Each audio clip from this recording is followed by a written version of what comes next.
Oke, terakhir lah pertanyaan saya. Katanya koperasi, begitu ya. Tapi terus kemudian hak tertingginya, tapi ada yang mengelola, yakni Agrinas. Enggak. Satu. Agrinas tuh ngelola ini bantu manajemen aja. Bantu manajemen, Iya. iya kan? Nah, selama 2 tahun. Iya. Apa itu bukan mengelola ya? Ya ngelola, tapi dia sifatnya karena dia ini kan entitas usaha bantu. Oke, silakan Bu Dewi. Kan pemiliknya, satu lagi pemilik saya asetnya desa kok. Anggota. Jadi rapat Bukan, tertinggi adalah rapat anggota, begitu Iya, ya? enggak. Aset bangunan itu aset milik desa, bukan milik Agrinas. Jadi tapi Agrinas membantu mengelola selama 2 tahun. Coaching. Pemirsa, 30.000 koperasi desa Merah Putih bersiap masuk ke jantung ekonomi desa, menjual sembako, membeli hasil panen, menyediakan gudang, logistik, simpan pinjam, hingga menjadi jalur distribusi barang subsidi. Skalanya besar, tapi desa bukan ruang ekonomi yang kosong. Sudah ada warung, sudah ada UMKM, BUMDes, pengepul, agen pupuk, dan berbagai usaha yang selama ini hidup dari ekonomi desa.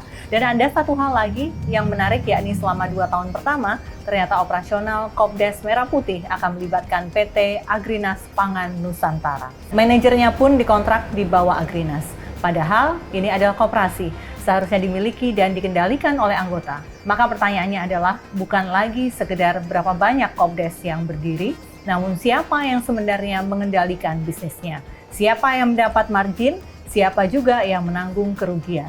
Dan setelah 2 tahun berlangsung, bisakah Kopdes hidup tanpa Agrinas dan tanpa tangan negara? Saya Fesi Alwi, inilah Ngobrol Ekonomi.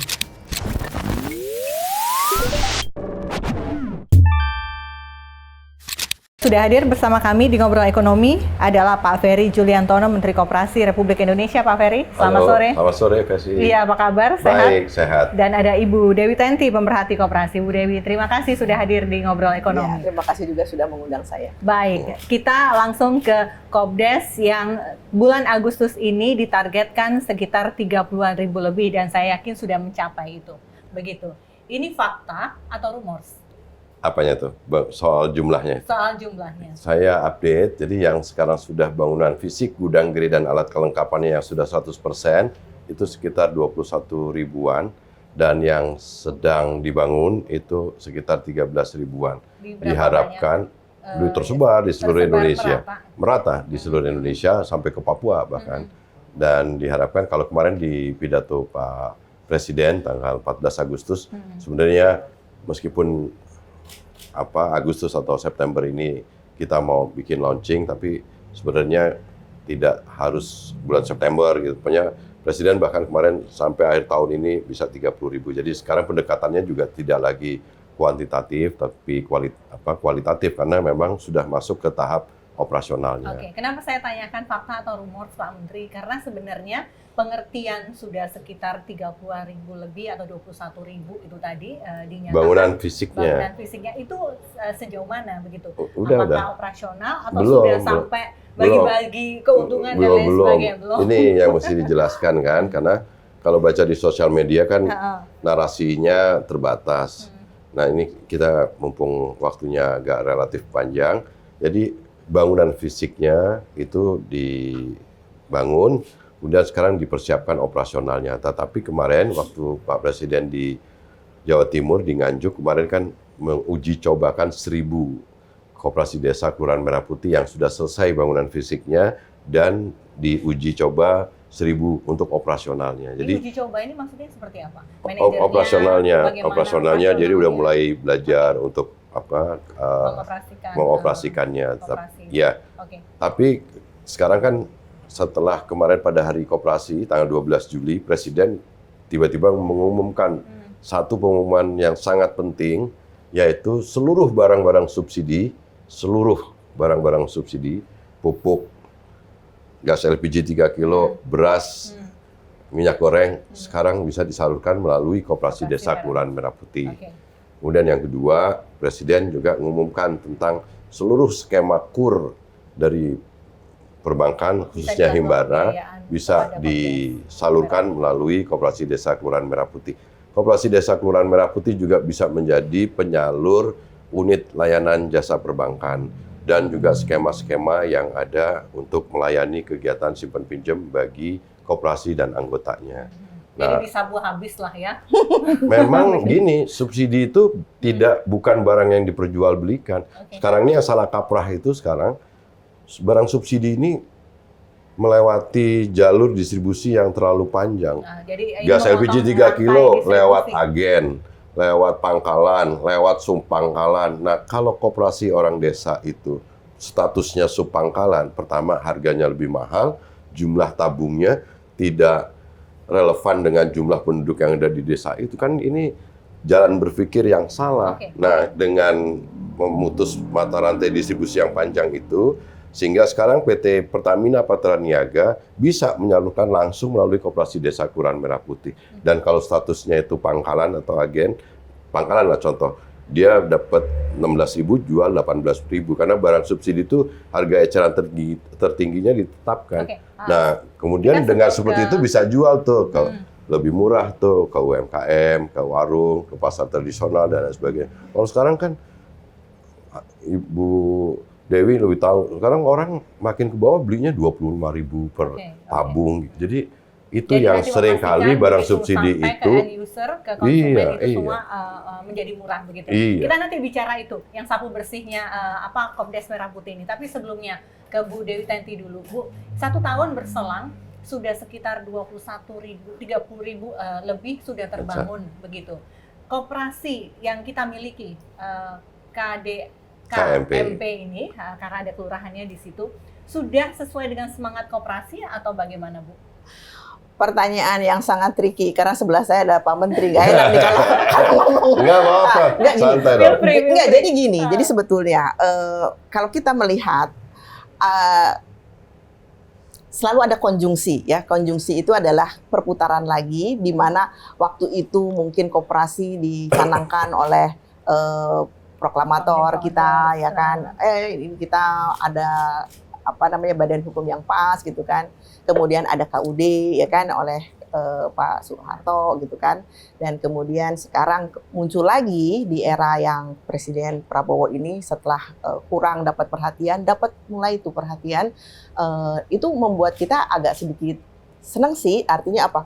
Wah, ada porsi lagi nih buat koperasi. Tapi apa gitu kan? Nah, kenapa tadi saya bilang nggak enak kalau ngomong sama Pak Ferry? Karena Pak Ferry itu adalah living legendnya KUD.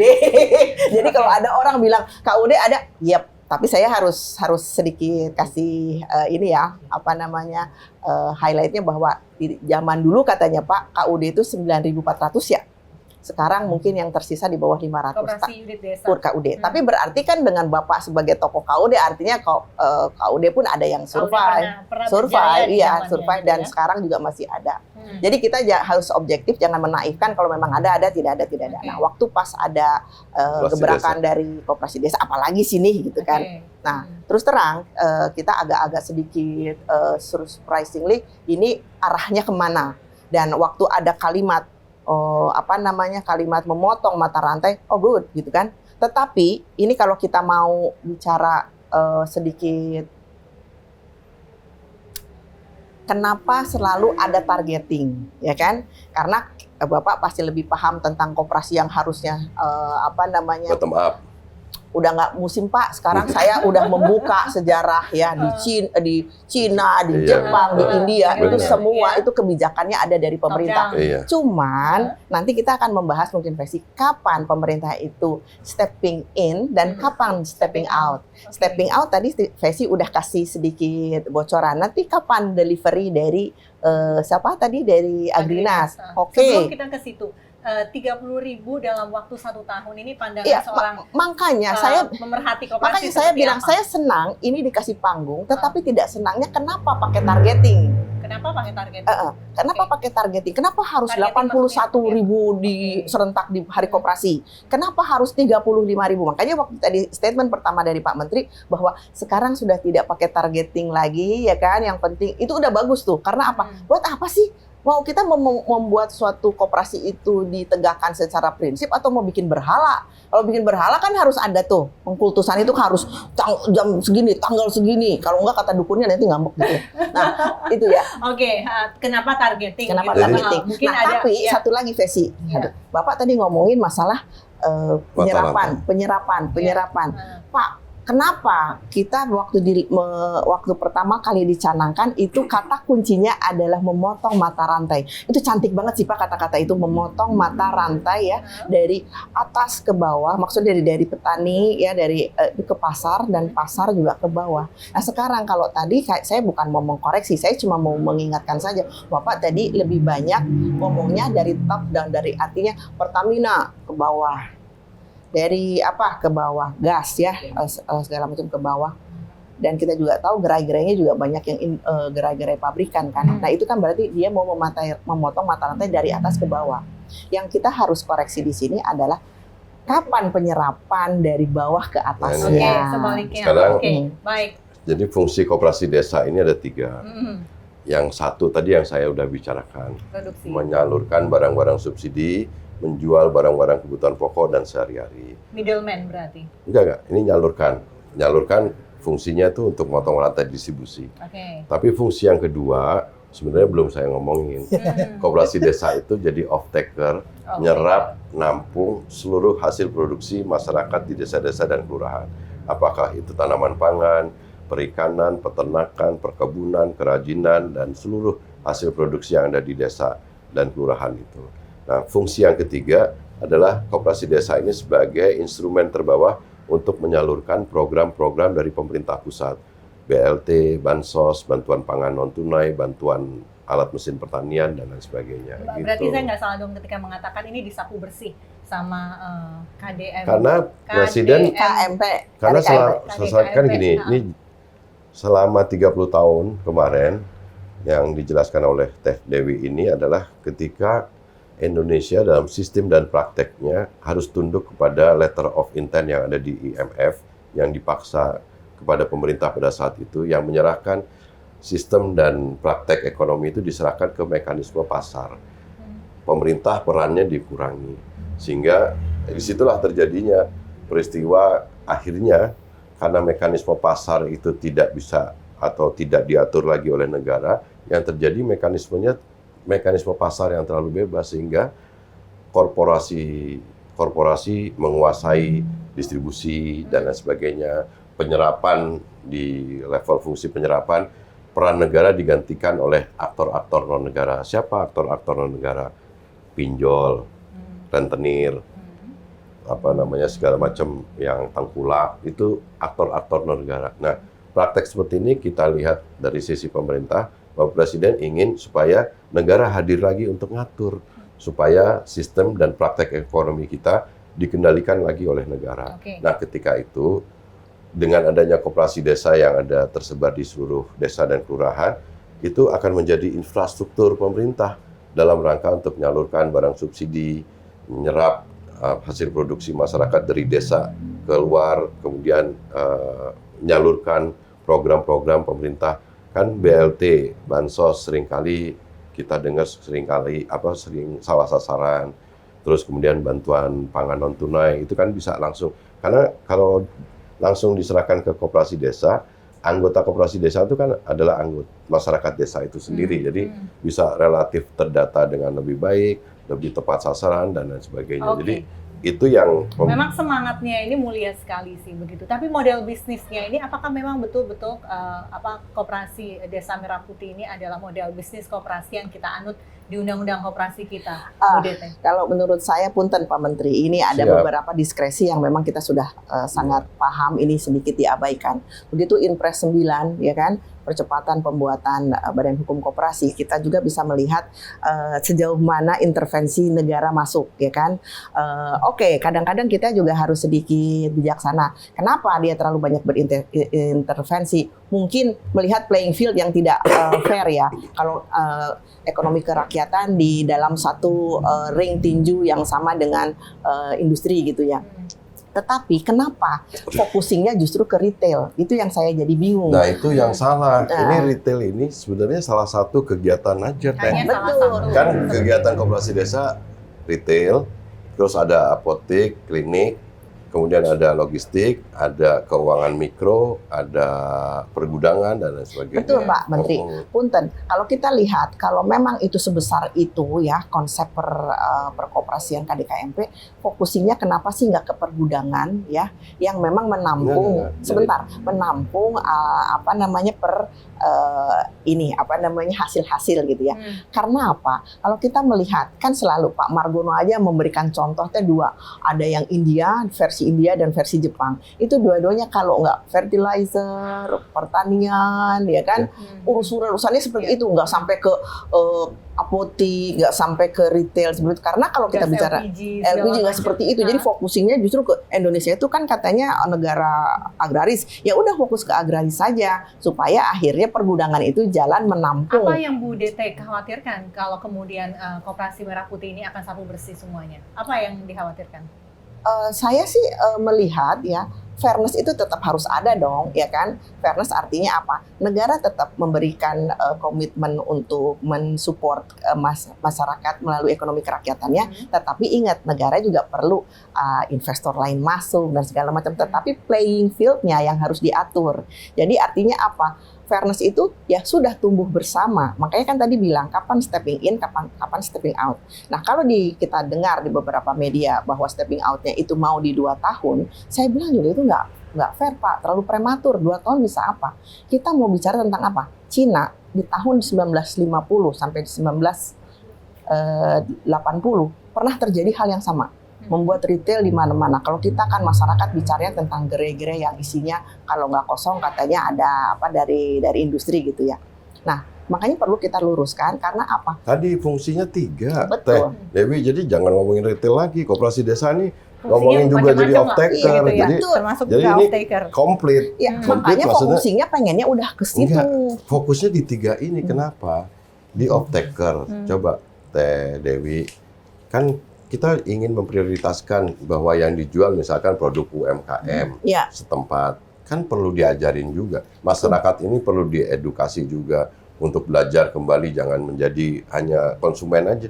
Bikin kecap sendiri, bikin sambal sendiri, bikin sampo, 2 tahun kira-kira cukup nggak Pak? Saya rasa harus Bisa. sama barang-barang aja nanti, karena itu harus diedukasi, karena nggak mungkin. Tapi kemudian juga misalkan kalau tidak ada intervensi pemerintah, mengandalkan simpanan pokok wajib, ini yang justru kita bantu adalah orang masyarakat yang justru perlu kita upgrade dan kemudian kita perkuat permodalannya mereka. Dari sekitar 30.000 itu Pak Menteri, apakah sudah ada yang mulai melakukan saya ajak besok ke Lamongan, itu sudah ada yang 2,8 miliar per bulan. Oh ya? Iya. Oke. Nanti yang dari 1.000 yang kemarin operasional, itu nanti yang ngelola, ngebimbing itu Koperasi Pondok Pesantren Sunan Derajat. Itu tadi. Jadi, Tadi yang dikhawatirkan. makanya ini kalau referensinya sosial media nggak adil juga, karena itu kita hadirkan itu di sini, dipotong-potong, seperti itu ya. kan susah kan. Tapi kami memandang bahwa apapun masukan, kritik, it's okay, nggak apa-apa. Tapi kan ini karena program besar, kita fokus sekarang. Dari mulai akte, ini Teh Dewi juga bantu tuh bikin akte badan hukum koperasinya di seluruh desa kelurahan. Tapi bangunan fisik kan Kementerian Koperasi tidak punya kapasitas untuk bangun. Yang bangun itu kan, itu kenapa kemudian ada PT Agrinas, kemudian dibantu oleh pihak TNI sekedar untuk bangun fisiknya. Dan itu kan lebih efisien, lebih tepat waktu. Nah, sekarang di tahap yang berikutnya adalah tahap operasional.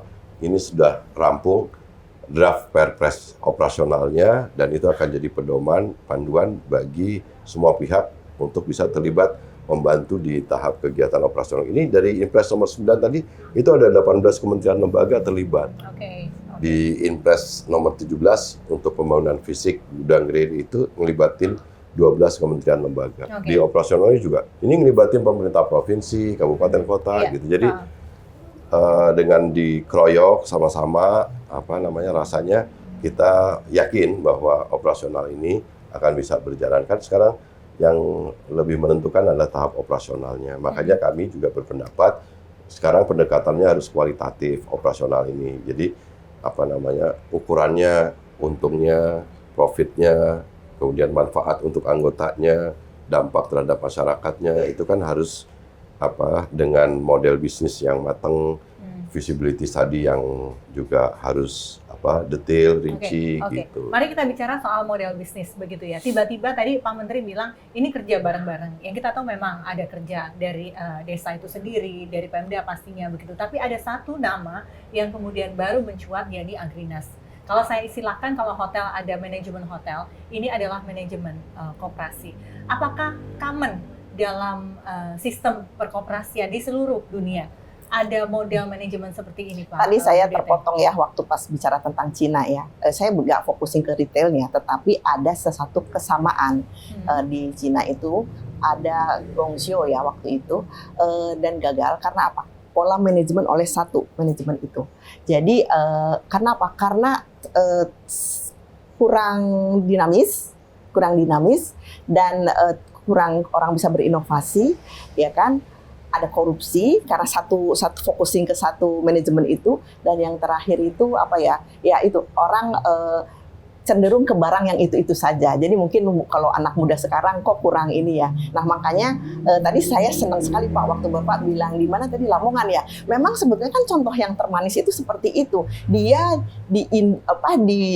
dicontohkan oleh koperasi yang sudah eksis karena dia udah kaya akan pengalaman, kaya akan ilmu tentang perkoperasian. Dia tinggal mengetok tularkan kayak embrio yang dia kembangkan gitu. Jadi sebetulnya Indonesia juga tidak kekurangan contoh koperasi baik, ya kan Pak? Nah, iya. Nah, cuman memang kurang tersosialisasi, kurang Cuma kemarin terceritakan. ini juga Pesi. Jadi pertimbangan kami sebenarnya Agrinas itu kan terlibat ini karena ini badan usaha kan, koperasi desa Kelurahan Merah Putih ini terlibat di konstruksi saja atau sampai manajerial? Manajerial ini manajernya kan kita rekrut oleh tim seleksi nasional. Kenapa kita pertimbangkan harus merekrut manajer? Karena memang manajer ini diperlukan untuk dia punya tanggung jawab manajemen karena yang memang tingkat pendidikan di desa-desa kelurahan itu kan memang terbatas, kita jadi tidak mau ambil resiko justru. Tapi untuk pegawai di luar manajer itu kan kita prioritaskan adalah masyarakat di desa tersebut. Jadi ini juga alur berpikirnya setelah bangunan ini selesai, nanti ada proses verifikasi validasi, ada kejaksaan, ada BPKP, ada Kementerian Pekerjaan Umum. Nah, ini sedang dilaksanakan, terus kemudian nanti ada berita acara serah terimanya. Kami Kementerian Koperasi akan menyerahkan bangunan fisik, gudang, gerai, dan alat kelengkapan itu ke desa. Nah, desa artinya di situ ada koperasi desa. Dan di koperasi desa itu ada pengawas, itu ya? ketua pengawasnya namanya kepala desanya. Nah, nanti tentang manajer operasional, manajer kopdesnya, pegawainya, bagaimana itu tentu berdasarkan. Kalau di kebiasaan koperasi itu nanti akan ada rapat pengurus di masing-masing koperasi desanya tentang pengelolaan untuk operasionalnya. Tapi kami Kementerian Koperasi tetap selama dari sejak sekarang sampai dengan 2 tahun ke depan akan tetap melakukan pembinaan, monitoring, evaluasi, jadi mitigasi Kementerian resiko. Koperasi sekarang sebagai pembina. Merasa tersinggung nggak Pak Ferry? Awalnya dikedepankan, terus tiba-tiba sekarang Agrinas semua yang kelola. Kan Kementerian Koperasi begini, Kementerian Koperasi ini kan lembaga, koperasinya badan usaha, kan bukan Kementerian Koperasi yang ikut turun. Karena Kementerian kan? Koperasi sebagai regulator begitu ya, karena kementerian. Kementerian BUMN, ya ada BUMN-nya kan. Kan Kementerian Koperasi ini ya memang regulator, tapi kan punya tanggung jawab melakukan monitoring, evaluasi, mitigasi resiko, kemudian membangun digitalisasi untuk sistem informasi manajemen koperasi desa dan lain sebagainya. Gitu. Jadi kalau tersinggung sih enggak kan, saya tersinggung. Ada dua hal sebetulnya mengenai masuknya Agrinas. Ya, ada dua hal yang harus kita highlight lagi di sini. Pertama adalah kalau prinsip koperasi itu ada pendidikan, ya kan Pak, pendidikan perkoperasian. Saya tidak akan ikut medsos lah yang katanya pendidikannya bukan tata kelola koperasi malah mau jadi militer. Aku tidak punya kapasitas untuk mengomentari, tetapi tugas Bapak adalah memberikan pendidikan pengelolaan tata kelola koperasi secara baik. Dilakukan oleh Agrinas, Bu? Enggak. Manajer koperasi desa kemarin pelatihannya ada yang dilatih di porsi Kementerian Pertahanan, tapi ada porsi yang dilatih oleh Kementerian Koperasi. Itu formatnya tata kelola koperasi Kedua adalah kerjasama antar koperasi, ya dong. Nah, kerjasama antar koperasi bukan kerjasama antar koperasi dengan non koperasi kan seperti itu. Makanya pola pertama yang di Lamongan itu aku bilang manis banget karena apa? Koperasi KDKMP sebagai embrio digedekan oleh koperasi yang sudah ada. Iya. Jadi jangan tiba-tiba sekarang, kemarin gini nih, saya jelasin kemarin minggu lalu saya baru meresmikan pabrik CPO oleh koperasi. Dalam waktu dekat akan ada sekian lagi yang mau mendirikan pabrik CPO. Dalam waktu yang tidak terlalu lama lagi, kita punya refinery minyak goreng yang dimiliki oleh koperasi. Minyak gorengnya dijual ke koperasi desa. Terus kemudian kecap sekarang sudah ada pabrik-pabrik yang dimiliki pabrik gula merah dan yang diproduksi menjadi kecap oleh koperasi. Kecapnya akan dijual. Jadi sekarang kita justru sebenarnya gerai-gerai barang-barang yang dijual di gerai koperasi desa itu kita memprioritaskan itu produk-produk UMKM lokal, brand-brand lokal, semua barang-barang yang bisa, kalau bisa tadi barang yang diproduksi oleh koperasi sendiri. Dan koperasi, kan Kementerian Koperasi ini bukan cuma ngurusin koperasi desa Kelurahan Merah Putih loh. Kementerian Koperasi ini punya tanggung jawab membina 131.000 lebih koperasi yang existing sudah ada.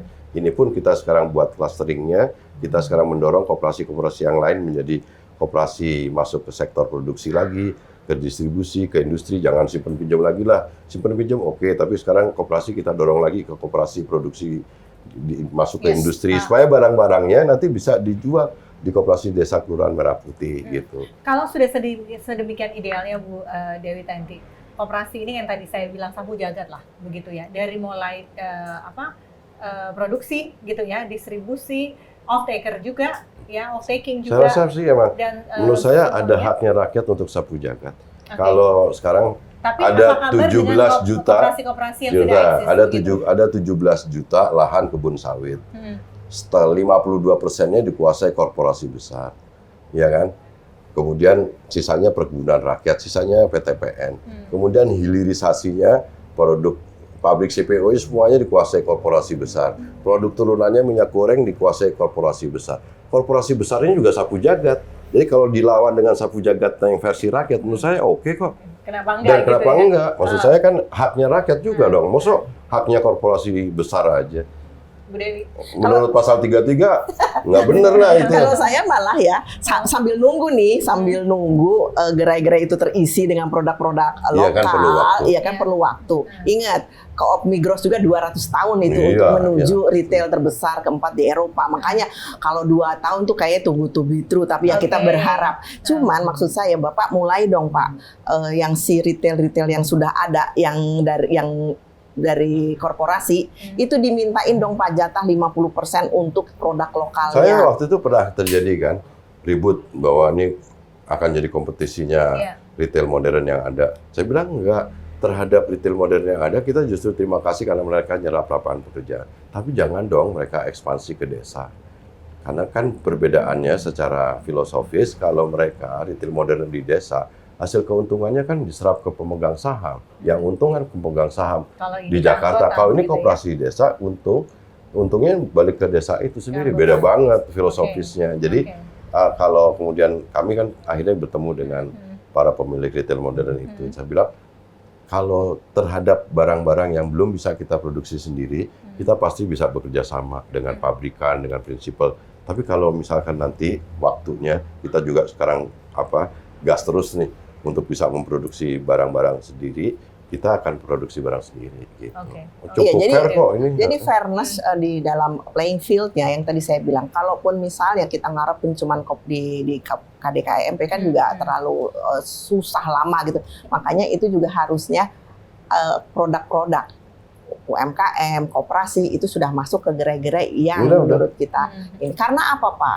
Kita juga capek di sebelah kantor saya juga gerai itu tuh kalau kita ada pasti di belakang atau di bawah. Makanya yang namanya fairness itu dia menempatkan produk itu sama sejajar dengan produk-produk industri dengan harga yang kompetitif dengan promosi yang sama. Berarti dari sekian banyak itu Pak yang case seperti Lamongan, jadi apakah istilahnya itu merger kayak akuisisi atau apapun, menggabungkan dengan koperasi yang ada itu banyak? Enggak, bukan merger tuh. Jadi koperasi desa yang tadi 1.000 yang operasional yang sudah di launching oleh Bapak Presiden, itu di antara 1.000 itu ada beberapa yang kemudian kita terhadap koperasi-koperasi yang koperasi pondok pesantren Sunan Derajat itu kita minta jadi semacam kakak asuh dari koperasi-koperasi desa Kelurahan Merah Putih. Jadi bukan merger. Apa Jadi yang kita dikhawatirkan asuh. kalau kemudian ada kakak asuh masih eksis nih begitu koperasi-koperasi yang sudah ada, lalu kemudian ada koperasi Desa Merah Putih ini begitu dengan segala macam bentuk fasilitasnya, apa yang Terus terang ya, Vesi, saya ada beberapa khawatirkan? teman di komunitas koperasi-koperasi besar itu, dan ternyata sebetulnya mereka tuh welcome banget. Kasihlah kami kesempatan untuk menjadi kakak asuh. Iya. Cuma pertanyaannya kan tidak semua dikasih kesempatan. Dan tidak semua kakak asuh itu ada merata. Kan mereka ada yang hebatnya di kota ini, di provinsi ini, Iya, kabupaten ini. Tapi Jadi at least karena Iya, mereka iya. koperasi nasional, mereka punya lah kita cabang-cabang di mana-mana. itu kita buka kok waktu itu Iya, betul. kesempatan untuk mereka jadi kakak asuh. Koperasi-koperasi yang memang bottom up begitu ya, dari milik desa tersebut, milik masyarakat di desa tersebut. Di begitu. desa tuh nggak ada koperasi. Sama sekali tidak ada Yang koperasi. koperasi unit desa yang tadi sampaikan kita bicara KUD itu lokasinya itu kecamatan. Beda loh. KUD itu namanya koperasi unit desa. Lokusnya itu kecamatan. Ada sekitar 9 ribuan yang dibangun pada saat Jadi tidak pemerintahan ada Pak yang Harto. merasa dimatikan dengan Nggak kehadiran ada, KDMP nggak ini, ada, Pak nggak Ferry. ada. KUD pun sekarang kita revitalisasi lagi.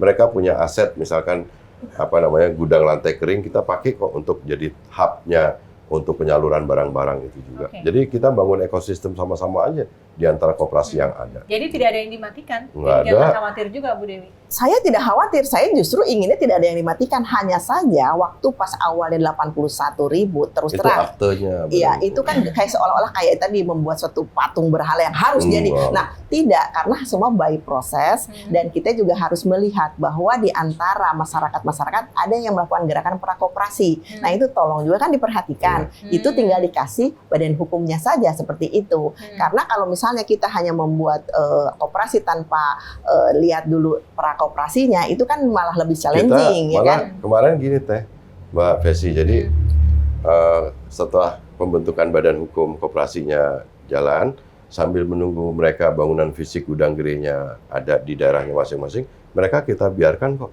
kita dampingi untuk mereka mulai latihan gitu kan. Tapi ini juga harus diketahui oleh kita semua bahwa ini untuk pertama kalinya lagi loh, orang desa ini sekarang diajarin untuk belajar produktif. Selama ini kan mereka dengan segala hormat hanya sekedar menjadi penerima manfaat, hanya jadi konsumen gitu. Nah sekarang kita rubah mindsetnya, mereka harus jadi subjek nih, dibikinkan badan usaha, namanya Koperasi Desa Kelurahan Merah Putih, disediakan fasilitas dan kemudian didampingi dan lain sebagainya. Jadi ini juga baru pertama kali juga.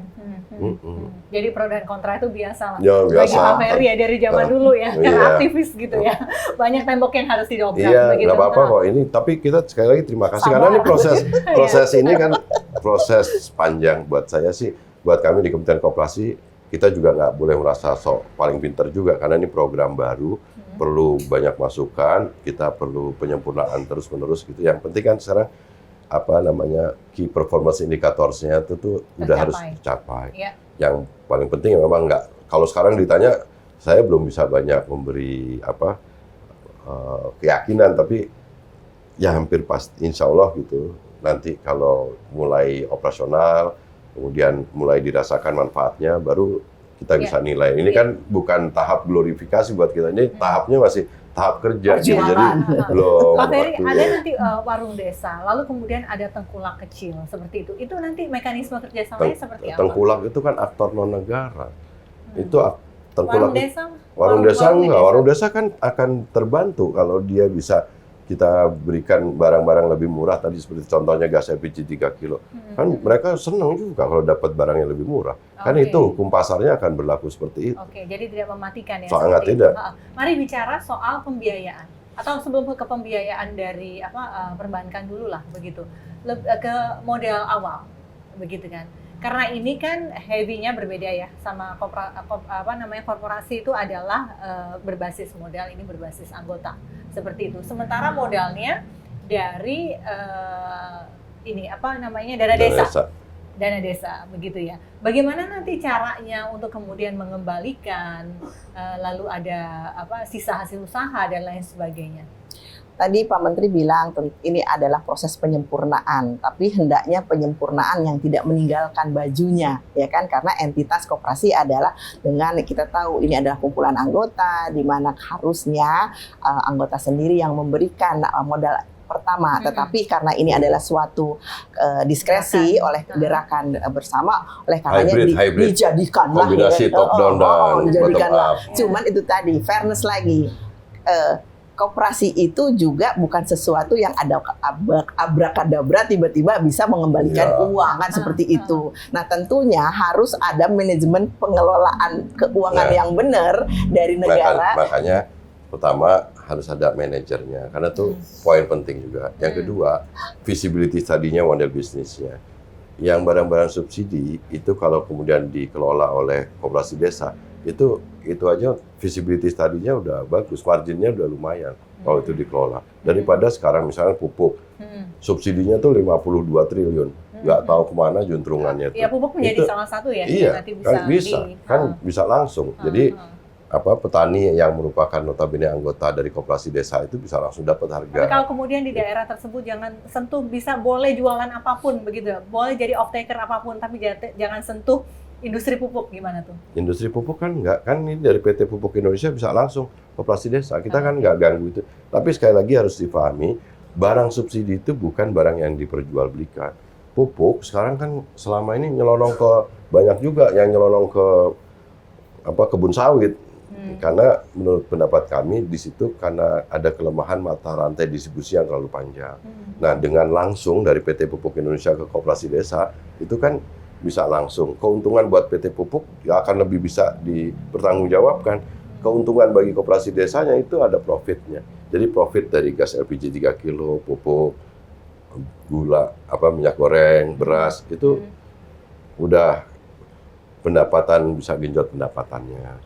Kemudian dari penerimaan dari keuangan mikro, karena nanti akan ada tadi skema KUR sampai ke desa. Kan KUR sekarang namanya aja kredit usaha untuk rakyatnya kan nggak pernah. Tapi melalui perbankan juga kan KUR-nya. Perbankan, tapi harus gitu kan. Sekarang dipotong juga nanti program Mekar seperti yang ada di Permodalan Nasional Madani udah dipotong bunganya tidak 22% tapi 8%. Nanti disalurkan supaya untuk bantu membebaskan masyarakat di desa yang sekarang terus terang banyak yang terjerat ke pinjaman online, ke praktek bank emok segala macam yang bunganya sangat tinggi itu. Jadi memang tujuannya mulia dan tapi sekali lagi karena ini entitas bisnis dan kegiatan usaha, jadi terus terang kita harus tadi saya bilang kualitatif. Jadi memang model bisnisnya harus benar, visibility tadinya harus kita buat secara lebih rinci, detail, dan kemudian dilengkapi dengan manajer dan sekali lagi juga sistem informasi manajemen.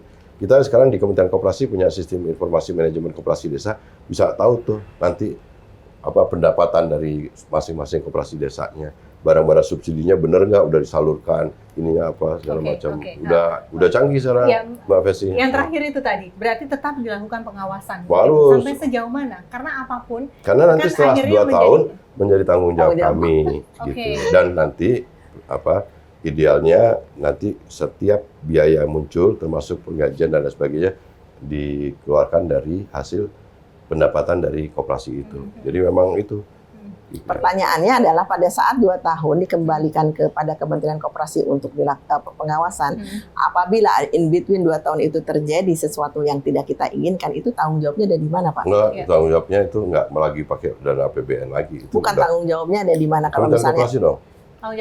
Kementerian Koperasi kan in between 2 tahun ini tetap di Kementerian Tetap di Kementerian Koperasi. Manakala terus kemudian ternyata model bisnisnya nggak cocok di daerah tersebut, kan ini namanya juga resiko bisnis bisa aja terjadi begitu. Sehingga akhirnya nggak cocoknya yang mana nih? Sehingga akhirnya membuat Pak, tidak untung. Sebenarnya kan gini Pak, model bisnis itu kan nggak bisa digebiah ya. Setiap wilayah punya karakteristik itu yang mungkin Fesi Alwi sebutkan. Setiap orang itu juga melihat karakteristik dari setiap daerah, positifnya mana, bagusnya apa, kemudian. Nah, kalau ini kan biar langsung harus hajar semua model yang sama kan nggak bisa begitu. Kalau nyalurkan barang, jual barang sama dong. Mau di kota mana, tapi daerah kan mana? barangnya juga beda. Ada yang perlu ini, ada yang perlu itu. Masalahnya di gudang beras kita nggak akan kasih beras lagi. Makanya tadi visibility tadinya harus detail dan maksudnya disesuaikan dengan itu. Tapi kalau yang off takernya kan sebenarnya nampung nyerap, itu kan berarti kita juga menghargai perbedaan potensi desa dan produksi desa dan kelurahan masing-masing gitu. Di sana ada potensi desanya hortikultura, buah-buahan, sayuran, ya kita jadi off taker dari buah-buahan sayuran itu. Kalau di situ desanya tanaman pangan, gabah, kita nanti akan jadi off takernya gitu-gitu. Nah, ini pekerjaan off taker ini memang pekerjaan baru yang selama ini relatif kosong. Tapi kata-kata off taker ini sering sekarang di mana-mana Pak, di BUMN manapun off taker gitu. Ternyata juga. Bukan. Selama ini kan jadi off taker itu, ini sekaligus juga biar Teh Dewi ngerti. Saya kurang ngerti ya. Kalau jadi off taker itu kan kita harus dilengkapi dengan kemampuan untuk bayar. Dan juga dilengkapi dengan sarana prasarana. Alat yang paling sederhana misalkan gabah kering panen petani, itu koperasi desanya juga harus sebaiknya dilengkapi dengan dryer. Kemudian kalau desa itu ada potensi hortikultura, buah-buahan, sayuran, selain kita harus bayar, kita juga harus melengkapi di setiap koperasi desa itu ada alat pengatur suhu untuk bisa menyimpan buah-buahan dan sayurannya untuk enggak. Nah, itu kan beda-beda dong berarti sesuai dengan sekarang Teh Dewi, pengadaan alat mesin pertanian hanya ada di Kementerian Pertanian. Itu fokusnya ke produksi. Nah, pengadaan alat mesin pertanian pasca produksi kan tidak ada yang tanggung jawab. Nah, baru sekarang kami Kementerian Koperasi mengambil inisiatif untuk mengadakan alat mesin pertanian untuk pasca produksinya, gitu. Jadi ini memang sesuatu yang baru juga. Ada achievement, ada sesuatu yang memang baru juga kita mulai. Oke, singkat dulu Pak ke pembiayaan tadi. Manakala akhirnya tadi model bisnisnya nggak berjalan dengan baik begitu ya. Ada kan resiko bisnis biasa kan ya. Ini koperasi kan badan usaha seperti itu ya. Lalu tidak bisa mengembalikan KUR atau apapun lah namanya dengan bunga yang sekecil-kecilnya pun tidak mampu koperasi ini.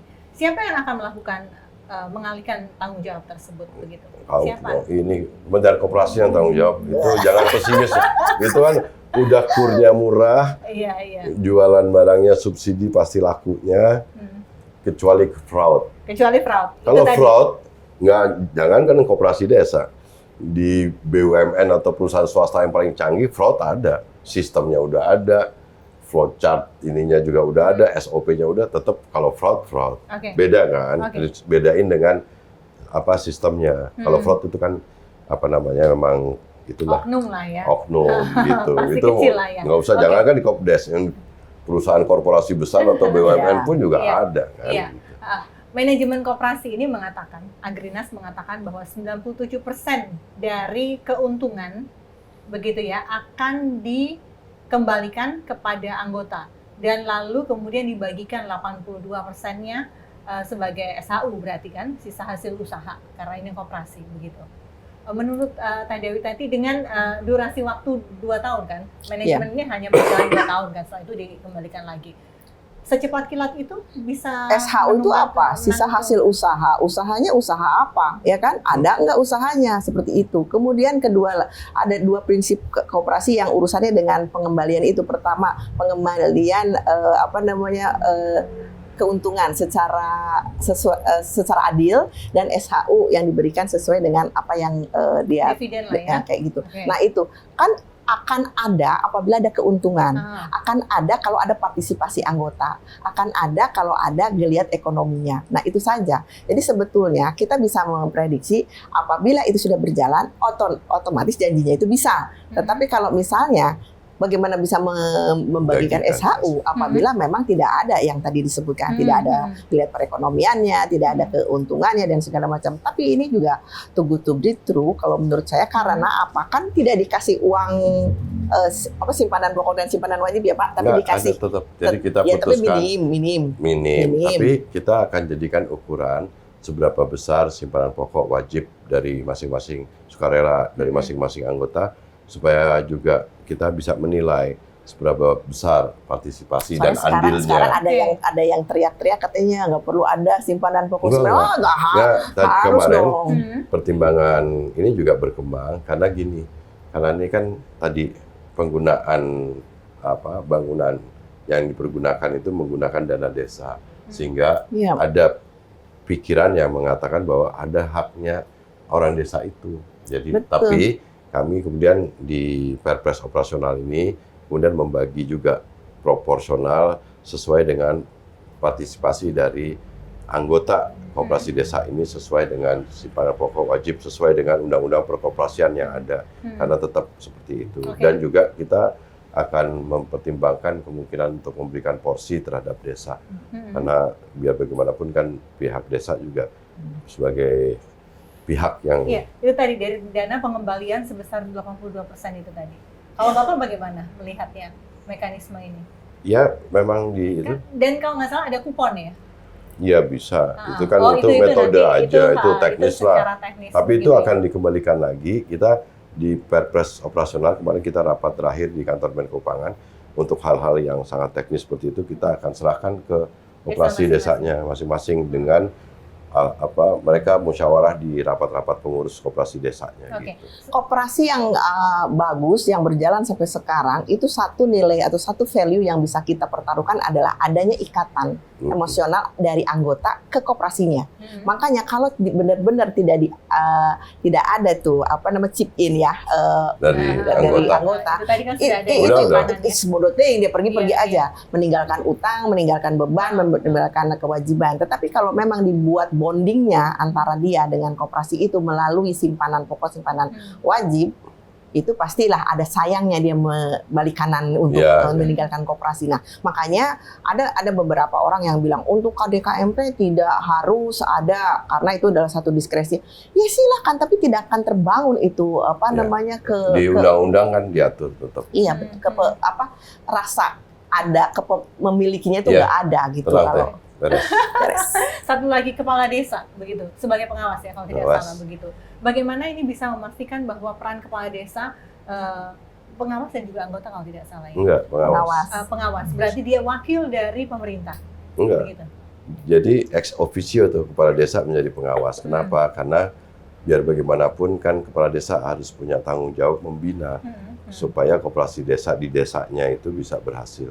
Gitu. Tapi juga di sisi yang lain kita harus membatasi supaya dominasi kepala desa itu juga harus dibatasi. Gitu. Apa yang dikhawatirkan kemudian kepala desa sebagai pengawas, dia mengetahui seluk-beluk desa tersebut begitu ya, lalu kemudian Kopdes ini itu tadi yang saya bilang sapu jagat lah usahanya. Apa yang dikhawatirkan? kalau saya melihat statement Vesi itu dari sudut pandang pemerintah. Ya, ada kekhawatiran-kekhawatiran karena ada ya unsur-unsur pemerintah yang di situ harus ada yang jagain dong. Iyalah, masa dilepas begitu aja. Tetapi kalau kita melihat tadi kan stepping in dari pemerintah sejauh mana, harusnya tidak sampai ke manajemen dan pemilihan struktur. Harusnya seperti itu. Nah, sekarang kan tadi dibilang ini adalah suatu gerakan masif yang sudah dicanangkan oleh Presiden. Ya, kita lihat saja, semoga apa yang memang sudah dijadikan diskresi itu tidak menjadikan itu menjadi jelek, tetapi itu menjadi penguatan. Seharusnya kan begitu ya Pak ya? Iya, memang pasti.